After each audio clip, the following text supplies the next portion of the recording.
ಯಾರಿಗೆಲ್ಲ ಈ ಒಂದು 2026 ಪರ್ಸ್ನಲ್ ಇಯರ್ 4 ಬರ್ತಾ ಇದೆ ಅವ್ರಿಗೆ ಯಾವ ಥರ ಇರುತ್ತೆ ಅನ್ನೋದನ್ನು ನೋಡೋಣ. ಈ ಒಂದು ಪರ್ಸ್ನಲ್ ಇಯರ್ 4 ಬರ್ತಾ ಇರೋದ್ರಿಂದ ಅದಕ್ಕೆ ಪ್ರಿಪೇರ್ಡ್ ಆಗಬೇಕು. 3ನಲ್ಲಿ ಯಾವ ಥರ ಒಂದು ಸಕ್ಸಸ್ ಸಿಕ್ಕಿತ್ತು, ಹ್ಯಾಪಿಯಾಗಿ ಇಯರ್ ಮೂವ್ ಆನ್ ಆಯಿತು, ಆ ಥರ ಈ ಒಂದು 4 ಬಂದಾಗ ಇರುವುದಿಲ್ಲ. 4 ಅಂದರೆ ರಾಹುವಿನ ಇಯರ್ ಅಂತೇಳಿ ಹೇಳ್ತೀವಿ. ನಾವೇನು ಎಕ್ಸ್ಪೆಕ್ಟ್ ಮಾಡ್ತೀವಿ ಅದನ್ನು ಪೂರ್ತಿ ಕಂಪ್ಲೀಟಾಗಿ ಉಲ್ಟಾ ಮಾಡ್ತಾನೆ ರಾಹು. ಆದ್ದರಿಂದ ಈ ಒಂದು ಇಯರ್ಗೆ ಪ್ರಿಪೇರ್ ಆಗಿರಬೇಕು. ಡ್ರೈವಿಂಗ್ ಮಾಡೋರಿಗೆ ತುಂಬ ಈಸಿಯಾಗಿ ಅರ್ಥ ಆಗುತ್ತೆ. ಯಾವ ಥರ ಅಂಪ್ಸ್ ಬರ್ತಾ ಇದೆ ಅಂದಾಗ ಸ್ಲೋ ಡೌನ್ ಮಾಡ್ತೀವಲ್ಲ, ಅದೇ ರೀತಿ ಈ ಒಂದು 2026 4 ಬಂದವರು ಸ್ವಲ್ಪ ಸ್ಲೋ ಡೌನ್ ಆಗಬೇಕಾಗತ್ತೆ. ಹಾಗೆ ಸ್ವಲ್ಪ ಎಫರ್ಟ್ ಅನ್ನೋದು ತುಂಬ ಇಂಪಾರ್ಟೆಂಟ್ ಆಗುತ್ತೆ. ರಾಹು ಎಷ್ಟು ಒಳ್ಳೆಯವನೋ ಅಷ್ಟೇ ಸ್ವಲ್ಪ ಇಂಪ್ಯಾಕ್ಟ್ ಕೂಡ ಕೊಡ್ತಾನೆ. If you are honestable person, if you are effort, ನೀವು ತುಂಬ ಎಫರ್ಟ್ ಆಗ್ತಿದ್ದೀರಾ ಅನ್ನೋದಾದರೆ ರಾಹು ಅದಕ್ಕೇನು ಫಲ ಕೊಡಬೇಕು ಅದನ್ನು ಕೊಟ್ಟೇ ಕೊಡ್ತಾನೆ. ಆದ್ದರಿಂದ ಈ ಒಂದು ಇಯರ್ನು ಕೂಡ ನಿಮ್ದಾಗಿಸ್ಕೊಬೋದು. ಯಾವ ಥರ ಅಂದರೆ ಎಫರ್ಟ್ ಹಾಕಬೇಕಾಗತ್ತೆ. ಲೇಸಿ ಆಗಿದ್ದರೆ ಈ ಒಂದು ಇಯರು ತುಂಬ ಕ್ರಿಟಿಕಲ್ ಆಗಿರುತ್ತೆ. ಆದ್ದರಿಂದ ನಿಮ್ಮ ಲೇಸಿನೆಸ್ನ ಸ್ವಲ್ಪ ಪಕ್ಕಕ್ಕಿಟ್ಟು ನಿಮ್ಮ ಕಂಪ್ಲೀಟ್ ಎಫರ್ಟು, ಜಸ್ಟ್ ಎಕ್ಸಸೈಸಸ್ ಅಷ್ಟೇ ಅಲ್ಲ, ಫಿಸಿಕಲ್ ಎಫರ್ಟು ತುಂಬ ಇಂಪಾರ್ಟೆಂಟ್ ಆಗುತ್ತೆ. ಎಫರ್ಟ್ ಹಾಕೋದ್ರಿಂದ ಈ ಒಂದು ಇಯರು ತುಂಬ ಹ್ಯಾಪಿಯಾಗಿರುತ್ತೆ. ಹಾಗೆ ಡ್ರೈವಿಂಗ್ ಮಾಡುವಾಗ, while driving please be careful. Driving ಮಾಡುವಾಗ ತುಂಬ ಕೇರ್ಫುಲ್ ಆಗಿರಬೇಕು. ಹಾಗೆ ಹೆಲ್ತ್ ಬಗ್ಗೆ ಸಾಕಷ್ಟು ಗಮನ ಕೊಡಿ. ಈ ಚಾಟ್ ಐಟಮ್ಸ್ ಇರ್ಬೋದು ಅಥವಾ ಸ್ಮೋಕ್ ಇರ್ಬೋದು, ಡ್ರಿಂಕ್ಸ್ ಇರ್ಬೋದು, ಇದೆಲ್ಲದನ್ನು ಅವಾಯ್ಡ್ ಮಾಡಿ. ಈ ಒಂದು ಇಯರಲ್ಲಿ ಇದೇ ಒಂದು ತುಂಬ ಇಂಪ್ಯಾಕ್ಟ್ ಬೀರುವಂಥದ್ದಾಗಿರುತ್ತೆ ನಿಮಗೆ. ಹಾಗೆ ರೆಮಿಡಿ ಏನು ಅನ್ನೋದಾದರೆ, ಜಸ್ಟ್ ಒಂದು ಮೆಡಿಟೇಷನ್ ಮಾಡಿ. ಮೆಡಿಟೇಷನ್ ಮಾಡೋದ್ರಿಂದ ಸಾಕಷ್ಟು ಮೈಂಡ್ ಕೂಲ್ ಆಗುತ್ತೆ. ಟೆನ್ಷನ್ನು, ಫ್ರಸ್ಟ್ರೇಷನ್ನು, ಸ್ಟ್ರೆಸ್ಸು, ವರ್ಕ್ ಪ್ರೆಷರು ಎಲ್ಲದೂ ಕಮ್ಮಿ ಆಗುತ್ತೆ ಜಸ್ಟ್ ಮೆಡಿಟೇಷನ್ ಮಾಡೋದ್ರಿಂದ. ಹಾಗೆ ಸಾಧ್ಯವಾದರೆ ಮಹಾವಿಷ್ಣುವಿನ ಟೆಂಪಲ್ಗೆ ಪ್ರತಿ ಸ್ಯಾಟರ್ಡೆ ಮಹಾವಿಷ್ಣುವಿನ ಟೆಂಪಲ್ಗೆ ವಿಸಿಟ್ ಮಾಡಿ.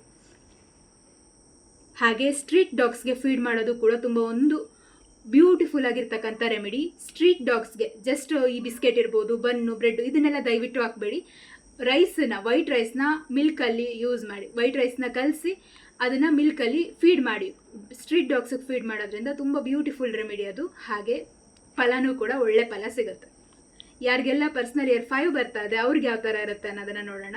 ಪರ್ಸ್ನಲ್ ಇಯರ್ 5 ಬರ್ತಾ ಇರೋರಿಗೆ ಒಂದು ಅನ್ಎಕ್ಸ್ಪೆಕ್ಟೆಡ್ ಗಿಫ್ಟ್ ಅನ್ನುವಂಥದ್ದು ಸಿಗುತ್ತೆ. ಅನ್ಎಕ್ಸ್ಪೆಕ್ಟೆಡ್, ನಾವು ಎಕ್ಸ್ಪೆಕ್ಟೇ ಮಾಡಿರೋದಿಲ್ಲ ಅಂಥ ಒಂದು ಗಿಫ್ಟ್ ನಮಗೆ ಸಿಗುತ್ತೆ. ಯಾರಿಗೆಲ್ಲ 5 ಬರ್ತಾ ಇದೆ ಅವ್ರಿಗೆ ಅನ್ಎಕ್ಸ್ಪೆಕ್ಟೆಡ್ ಸರ್ಪ್ರೈಸಸ್ ಸಿಗುವಂಥ ಒಂದು ಇಯರ್ ಆಗಿರುತ್ತೆ. ಹಾಗೆ ತುಂಬ ಹ್ಯಾಪಿ ಇಯರು, ಬ್ಯಾಲೆನ್ಸ್ಡ್ ಇಯರ್ ಆಗಿರುತ್ತೆ. ಎಲ್ಲಾದರೂ ಟ್ರಾವೆಲ್ ಮಾಡಬೇಕು ಅಂದ್ಕೊಂಡವರು ಈಸಿಯಾಗಿ ಟ್ರಾವೆಲ್ ಮಾಡ್ಬೋದು. ಹಾಗೆ ಈ ಒಂದು ಇಯರಲ್ಲಿ ತುಂಬ ಪಾಸಿಟಿವ್ ವೈಬ್ ಇರುತ್ತೆ, ಎಂಜಾಯ್ಮೆಂಟ್ ಇರುತ್ತೆ. ಫ್ಯಾಮಿಲಿ ಜೊತೆ ಟ್ರಿಪ್ ಹೋಗೋದಿರ್ಬೋದು, ಫ್ರೆಂಡ್ಸ್ ಜೊತೆ ಟ್ರಿಪ್ ಹೋಗೋದಿರ್ಬೋದು, ಆ ಥರ ಒಂದು ತುಂಬ ಹ್ಯಾಪಿಯಾಗಿ ಕಳೆದೋಗೋಂಥ ಇಯರ್ ಆಗಿರುತ್ತೆ. ಹಾಗೆ ರೆಮಿಡಿ ಏನಂದರೆ, ಪ್ಲ್ಯಾಂಟ್ಗೆ ವಾಟರಿಂಗ್ ಮಾಡಿ. ವಾಟರಿಂಗ್ ಮಾಡೋದ್ರಿಂದ ನೇಚರ್ ಜೊತೆ ನಿಮ್ಮನ್ನು ಕನೆಕ್ಟ್ ಮಾಡ್ಕೊಳ್ಳೋದ್ರಿಂದ ಒಂದು ಬ್ಯೂಟಿಫುಲ್ ರೆಮಿಡಿ ಆಗಿದೆ. ತುಂಬ ಈಸಿಯಾಗಿ ಈ ಒಂದು 2026ನ ಇನ್ನೂ ಈಸಿಯಾಗಿ ಎಂಜಾಯ್ ಮಾಡ್ಬೋದು. ಹಾಗೆ ಯಾರಿಗೆಲ್ಲ ಪರ್ಸ್ನಲ್ ಇಯರ್ 6 ಬರ್ತಾ ಇದೆ ಅವ್ರಿಗೆ ತುಂಬ ಲಕ್ಸುರಿಯಸ್ ಆಗಿರುತ್ತೆ. ಪರ್ಸ್ನಲ್ ಇಯರ್ 6 ಬರ್ತಾ ಇದೆ, ಜಸ್ಟ್ 2026ಇಂದ 1 ಬರ್ತಾ ಇದೆ. ಬ್ಯೂಟಿಫುಲ್ ಕಾಂಬಿನೇಷನ್ ಅದೆರಡೂ ತುಂಬ ಲಕ್ಸುರಿಯಸ್ ಆಗಿರುತ್ತೆ. ಪ್ರಾಸ್ಪರಿಟಿ, ಸಡನ್ನಾಗಿ ಕಾರ್ ಪರ್ಚೇಸ್ ಮಾಡೋದಿರ್ಬೋದು, ಗೋಲ್ಡ್ ಪರ್ಚೇಸ್ ಮಾಡೋದಿರ್ಬೋದು, ಮನೆ ಸೈಟು ಖರೀದಿ ಮಾಡೋದಿರ್ಬೋದು, ಆ ಥರ ತುಂಬ ಒಂದು ಲಕ್ಸುರಿ ಥಿಂಗ್ಸ್ನ ಎಕ್ಸ್ಪೆಕ್ಟ್ ಮಾಡ್ತೀರಾ, ಎಕ್ಸ್ಪೀರಿಯನ್ಸ್ ಕೂಡ ಮಾಡ್ತೀರಾ. ಈ ಒಂದು ಇಯರಲ್ಲಿ ನಿಮಗೆ ಬೆಸ್ಟ್ ರೆಮಿಡಿ ಅಂದರೆ ರೋಸ್ ಕ್ವಾಟ್ಸ್ ಬ್ರಾಸ್ಲೆಟ್ನ ಯೂಸ್ ಮಾಡಿ. ರೋಸ್ ಕ್ವಾಟ್ಸ್ ಬ್ರಾಸ್ಲೆಟ್ ಇರ್ಬೋದು, ರೋಸ್ ಕ್ವಾಟ್ಸ್ ಕಾಯಿನ್ ಇರ್ಬೋದು, ಅದರಿಂದ ಇನ್ನೂ ಕೂಡ ಚೆನ್ನಾಗಿರುತ್ತೆ. ಹೊಸ ರಿಲೇಷನ್ಶಿಪ್ ಸಿಗೋಂಥ ಚಾನ್ಸಸ್ ಇರುತ್ತೆ. ನೆಟ್ವರ್ಕಿಂಗ್ ಒಂದು ಇಯರ್ ಆಗಿರುತ್ತೆ, ಹೊಸ ಪರಿಚಯ ಆಗುತ್ತೆ. ಹಾಗೆ ಯಾರಿಗೆಲ್ಲ 2026 7 ಬರ್ತಾ ಇದೆ ಪರ್ಸ್ನಲ್ ಇಯರು ಅವ್ರಿಗೆ ಯಾವ ಥರ ಇರುತ್ತೆ ಅನ್ನೋದಾದರೆ, ಒಂದು ಮೆಡಿಟೇಷನ್ ಮಾಡಬೇಕು. ಇಷ್ಟು ವರ್ಷಗಳು ಯಾವ ರೀತಿ ಎಂಜಾಯ್ಮೆಂಟು, ಸಕ್ಸಸ್ಸು, ಕೆರಿಯರ್ ಗ್ರೋತ್ ಅಂತ ಎಲ್ಲದನ್ನು ಎಕ್ಸ್ಪೀರಿಯೆನ್ಸ್ ಮಾಡಿರ್ತೀರಾ. ಇವಾಗ ನಿಮಗೆ ಲೈಫ್ ಬಗ್ಗೆ ಥಾಟ್ ಬಂದಿರುತ್ತೆ. ಈ ಒಂದು 7 ಬಂದಾಗ ಲೈಫ್ ಬಗ್ಗೆ ಥಾಟ್ ಬಂದಿರುತ್ತೆ. ಆವಾಗ ಇನ್ನರ್ ಸೋಲ್ ಅನ್ನುವಂಥದ್ದು ಅವೇಕ್ ಆಗಿರುತ್ತೆ.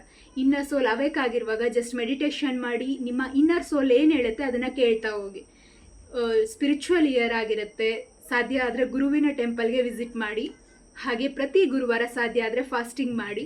ಈ ಒಂದು ಯಾರಿಗೆಲ್ಲ ಪರ್ಸ್ನಲ್ ಇಯರ್ 7 ಬರ್ತಾ ಇದೆ ಅವ್ರಿಗೂ ಕೂಡ ಸ್ವಲ್ಪ ಡಿಸಪಾಯಿಂಟ್ಮೆಂಟ್ ಅನ್ನುವಂಥದ್ದು ಇರುತ್ತೆ. ಹಾಗೆ ನೆಕ್ಸ್ಟು ಯಾರಿಗೆಲ್ಲ ಪರ್ಸ್ನಲ್ ಇಯರ್ 8 ಬರ್ತಾ ಇದೆ, ಶನಿ ಮಹಾರಾಜರ ಒಂದು ವರ್ಷ ಆಗಿರುತ್ತೆ. ಯಾರಿಗೆಲ್ಲ ಪರ್ಸ್ನಲ್ ಇಯರ್ 8 ಬರ್ತಾ ಇದೆ, ನೀವು ಈ ವರ್ಷ ಎಲ್ಲ 4ಅಲ್ಲೂ ಕೂಡ ನೀವು ಹೆಂಗೋ 4ನ ಮೂವ್ ಆನ್ ಮಾಡ್ಕೊಂಡು ಹೋಗ್ಬೋದು. 7 ಮೂವ್ ಆನ್ ಆಗುತ್ತೆ. ಆದರೆ 8 ಆ ಥರ ಅಲ್ಲ. ನೀವೆಷ್ಟು ಎಫರ್ಟ್ ಹಾಕ್ತೀರಾ ಅದು ತುಂಬ ಇಂಪಾರ್ಟೆಂಟ್ ಆಗುತ್ತೆ. 1ಇಂದ ಅಪ್ ಟು 7 ತನಕ ನೀವು ಹೆಂಗೋ ಎಂಜಾಯ್ ಮಾಡಿಕೊಂಡು ಲೈಫ್ ಸ್ಪೆಂಡ್ ಮಾಡಿರ್ತೀರ. ಅದೇ ರೀತಿ 8ಅಲ್ಲಿ ಮಾಡ್ಬೋದು ಅಂದರೆ ಖಂಡಿತವಾಗೂ ಆಗಲ್ಲ. ದಯವಿಟ್ಟು ಶಾರ್ಟ್ಕಟ್ಗಳನ್ನ ಯೂಸ್ ಮಾಡಬೇಡಿ. ಸಡನ್ನಾಗಿ ಎಲ್ಲೋ ಇನ್ವೆಸ್ಟ್ ಮಾಡ್ತೀನಿ, ಅಮೌಂಟ್ ಬರುತ್ತೆ, ಐ ಕ್ಯಾನ್ ಬಚಾವ್ ಅಂತೇಳಿ ಆ ಥರ ಥಿಂಕ್ ಮಾಡಲೇಬೇಡಿ. ಎಫರ್ಟ್ ಅನ್ನುವಂಥದ್ದು ತುಂಬ ಇಂಪಾರ್ಟೆಂಟ್ ಆಗುತ್ತೆ. ಎಷ್ಟು ಎಫರ್ಟ್ ಹಾಕ್ತಿರೋ ಅಷ್ಟು ಕೂಡ ನಿಮಗೆ ಒಂದು ಒಳ್ಳೆಯದಾಗುತ್ತೆ. ನೀವೆಷ್ಟು ಎಫರ್ಟ್ ಹಾಕ್ತೀರಾ, ಎಷ್ಟು ಆನೆಸ್ಟ್ ಆಗಿರ್ತೀರಾ, ಅದ್ರ ಮೇಲೆ ನಿಮ್ಮ ಕರ್ಮಫಲದ ಮೇಲೆ ಈ ಒಂದು ಪರ್ಸನಲ್ ಇಯರ್ 8 ಅನ್ನುವಂಥದ್ದನ್ನು ಎಕ್ಸ್ಪೀರಿಯನ್ಸ್ ಮಾಡ್ಬೋದು. ಹಾಗೆ ಯಾರಿಗೆಲ್ಲ ಪರ್ಸನಲ್ ಇಯರ್ 9 ಬರ್ತಾ ಇದೆ, ಇದು ಒಂದು ಆಡಿಟಿಂಗ್ ಇಯರ್ ಆಗಿರುತ್ತೆ. ನಾನು ಮೊದಲೇ ಹೇಳಿದೆ ಬಿಗಿನಿಂಗಲ್ಲಿ, ಯಾರಿಗೆಲ್ಲ ಪರ್ಸನಲ್ ಇಯರ್ 9 ಬರ್ತಾ ಇದೆ, ಒಂದು ಸೈಕಲ್ನ ಕಂಪ್ಲೀಟ್ ಮಾಡೋದ್ರಿ ಅಂತ ಅರ್ಥ. ಈ ಒಂದು ಇಯರು ಆಡಿಟಿಂಗ್ ಇಯರ್ ಆಗಿರುತ್ತೆ. ಪೂರ್ತಿ ಕಂಪ್ಲೀಟಾಗಿ ಅಪ್ ಟು 1 ಇಂದ 9 ತನಕ, ಅಪ್ ಟು 8 ತನಕ ಏನೇನು ಕರ್ಮ ಮಾಡಿರ್ತೀರ ಆ ಕರ್ಮಕ್ಕೆ ಫಲ ಸಿಗುವಂಥ ಒಂದು ಇಯರ್ ಆಗಿರುತ್ತೆ. So be careful, be aware of your words. ನಿಮ್ಮ ವರ್ಡ್ಸ್ಗಳೇ ನಿಮಗೆ ಶತ್ರು ಆಗುವಂಥ ಚಾನ್ಸಸ್ ಇರುತ್ತೆ. ಜಸ್ಟ್ ಒಂದು ವರ್ಡಲ್ಲಿ ಮಾತಾಡಿ ಬಿಡೋದು ತುಂಬ ಒಳ್ಳೆಯದು. ಅಟ್ಲೀಸ್ಟ್ ಮಾತಾಡದೇ ಇದ್ರೂ ಕೂಡ ತುಂಬ ಒಳ್ಳೆಯದು. ಮಾತಾಡಿ ಮತ್ತೆ ಅದು ಚಿಕ್ಕ ಪ್ರಮಾಣದಲ್ಲಿ ಮುಗಿಯೋದಿಲ್ಲ. ಸಾಸಿವೆ ಹೋಗಿ ಬೆಟ್ಟ ಆಯಿತು ಅಂತಾರಲ್ಲ, ಆ ಥರ.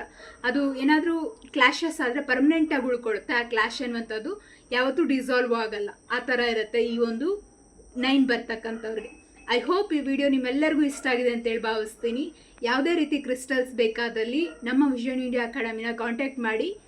ಐ ಹೋಪ್ ಈ ವಿಡಿಯೋ ನಿಮ್ಮೆಲ್ಲರಿಗೂ ಇಷ್ಟ ಆಗಿದೆ ಅಂತೇಳಿ ಭಾವಿಸ್ತೀನಿ. Once again happy new year. Thank you so much.